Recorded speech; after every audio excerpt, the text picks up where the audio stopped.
Labour, truth is, they will face a challenge in two flanks, as the opinion polls suggest they're having. Reform, particularly in parts of provincial England, the Greens, perhaps particularly in London.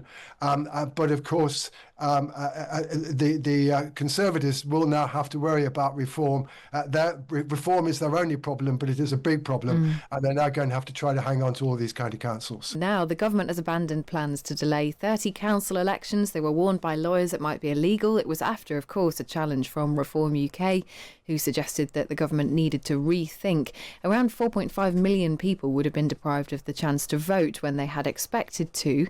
The government will now pay Reform's legal costs, and they'll also have to pay millions of pounds to councils to go ahead with those elections. A Times YouGov poll out this morning has Reform on 24 points. That's down 3 percentage points. Labour on 19. Conservatives on 18 and the Greens on 17. So Reform falling back slightly, but still in the lead when it comes to the party with the most votes so far. Let's get a reading now from polling guru Sir John Curtice, who joins us on the line. Good morning.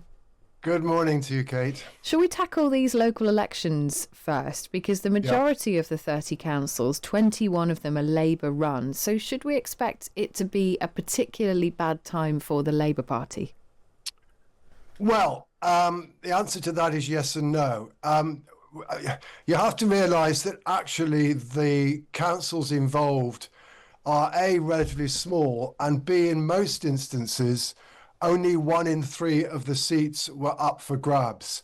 So actually, in a lot of these places, Labour's control is unlikely to be challenged, even if Reform or the Greens do well, because most of the seats are not up for election. So that's point one to bear in mind. Point two to bear in mind is that despite the fact that Labour councils had disproportionately acceded to the government's invitation to postpone their elections, it still wasn't going to be the case that these elections on May the 7th were going to give anywhere Labour to hide. Because at the end of the day, all of London, all of the seats in London are up for grabs. This is Labour's strongest area. They have nearly 2/3 of the seats in London, and there are 1,800 seats in London at stake. Equally, most of the councils that are in and around our big provincial cities, they have elections, half of them also for all of the council. This again, very, very much Labour territory. In comparison, the 700 or so places, the seats that were going to be postponed by the original decision to postpone were relatively small beer. So it wasn't the case, even with this postponement, that Labour in some way or another were not going to face a severe electoral test. The second point to bear in mind is then somewhat paradoxical. Yes, it's true that for the most part, Conservative and Liberal Democrat councils did not take up the option to postpone. But crucially, 3 county councils run by the Conservatives, together with one where it's no overall control, but the Conservatives are the largest party, they had opted to postpone. These are big councils. They are councils where all the seats are up for grabs, and where therefore who controls the council is very clearly at stake. And these are all county councils. And these are just the kinds of places where Reform did very well in last year's elections at the Conservatives' expense. So hitherto, with the postponement, actually the Conservatives were not having to defend a great deal in the way of council control, and certainly nowhere that was very high profile. Now they find that they do, and indeed actually paradoxically, because the way the arithmetic works, small Labour councils with only 1/3 of the seats going to be up for grabs, big Tory councils with lots of Tory councillors. Actually, as a result of the postponement, there are slightly more Conservative councillors who now find themselves with an appointment with the electorate on May the 7th than there are Labour councillors. So the psephology of this is actually a little more complicated. Yes, I think we can undoubtedly question why it was the case that it was Labour councils in particular that seemed to be unable to cope with both local government reorganisation and holding elections at the same time. It seemed to raise question about the competence or the capability of Labour councils in particular. But that always seemed very odd. But actually, paradoxically, Labour was that much political benefit from this, and it has now at least exposed a flank of the Conservatives' local government strength that were hitherto going to be protected. Yeah, it's so fascinating. So there's always a bit more nuance to it than what we expect. It could be pretty damaging for Kemi Badenoch and the Conservatives. I suppose the question is whether that's already priced in. But the other big sort of thing to note, I suppose, will be how well Reform actually does in reality, because they need to keep the momentum up. Do we have anything to show us what their fortunes are going to be like?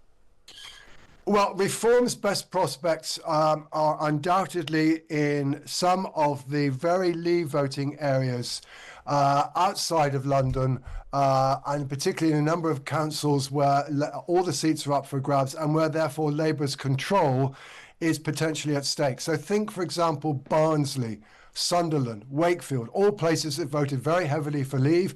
Reform support is primarily concentrated amongst Leave supporters. And I think we're looking to, and the one council we had of this kind last year in Doncaster, Labour did very badly. So I think this is where Reform potentially pose the big threat. In contrast, in London, which of course voted against Brexit, Reform are unlikely, except for the odd borough towards the outer ring of the capital, likely to be the significant challenges. There it's the Greens that Labour have to worry about.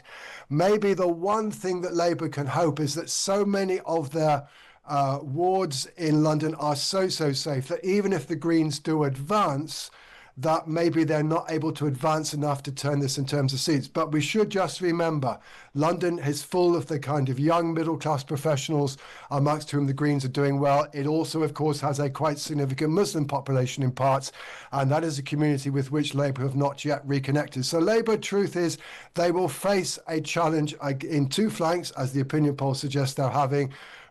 Reform, particularly in parts of provincial England, the Greens, perhaps particularly in London, but of course the Conservatives will now have to worry about Reform.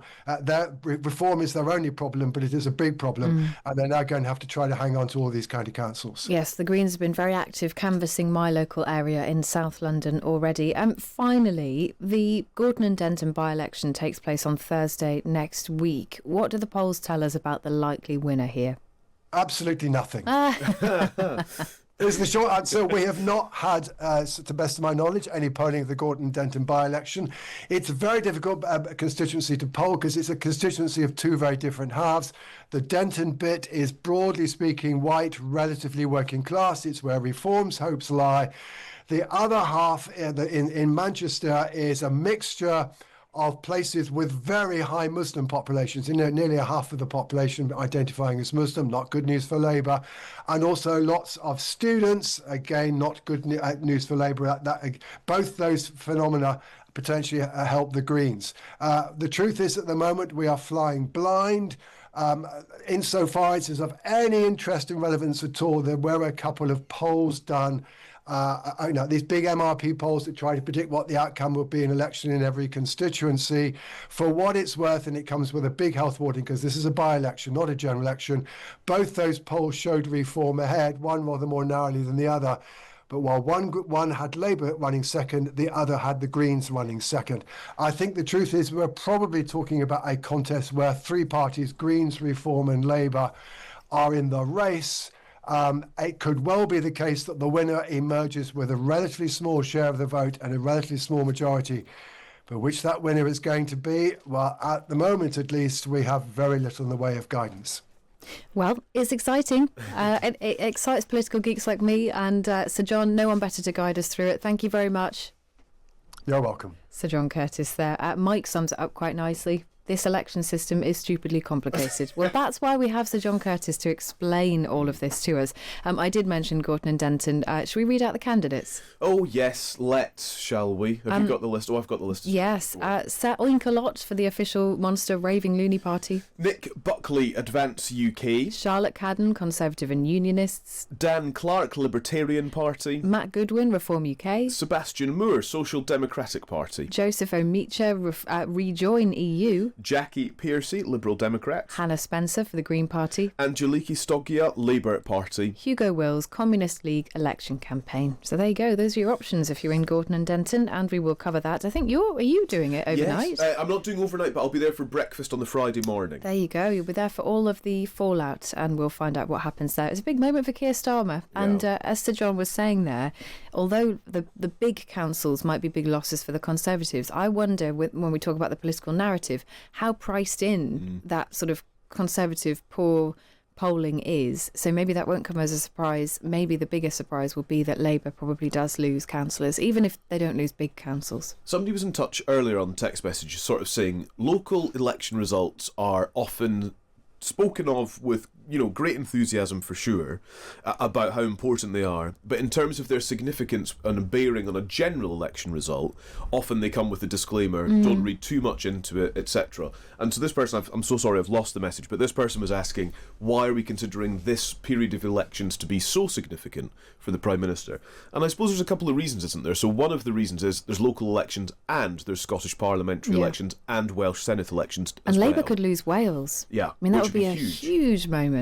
A really huge moment, particularly because there has emerged a bit of distance between Keir Starmer and his parties in Wales and in Scotland. Well, Alina Morgan and Anna Sarwar. I mean, Anna Sarwar obviously is the Scottish Labour leader who came out publicly to say that Keir Starmer should leave. There was some suggestion that Alina Morgan might do the same. She didn't. She did pause, though, I think, for 24 hours before she gave the Prime Minister her full support.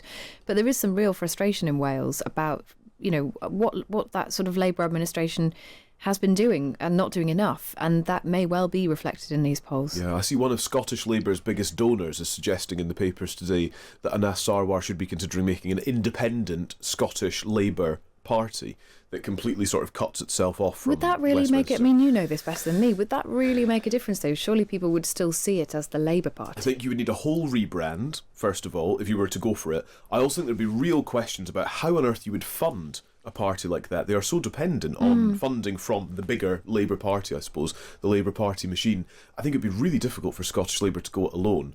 But there is a slight tension in Anas Sarwar's relationship now with the Labour Party. A slight? Yeah, fair. Understatement of the morning. And how to navigate that in the next couple of months, because he has basically gone out as an independent or trying to be a kind of independent man. I'm not part of Starmer's operation almost, and I'm just not sure if that washes. Although there was polling in the Sunday Times at the weekend which said that it suggested that Scottish people supported Sarwar's decision to call for the PM to go. Now, that isn't quite the same as saying, and therefore we want him to be the First Minister of Scotland. Yeah, and I think that would be an uphill struggle anyway, even if, I mean, Anna Sarwar, I think, is widely seen as a pretty decent politician. Yep. I mean, in terms of a political move, it probably was the only one he could make and the right one that he felt that he ought to make, but it has fractured relations between the party in Scotland and in Westminster.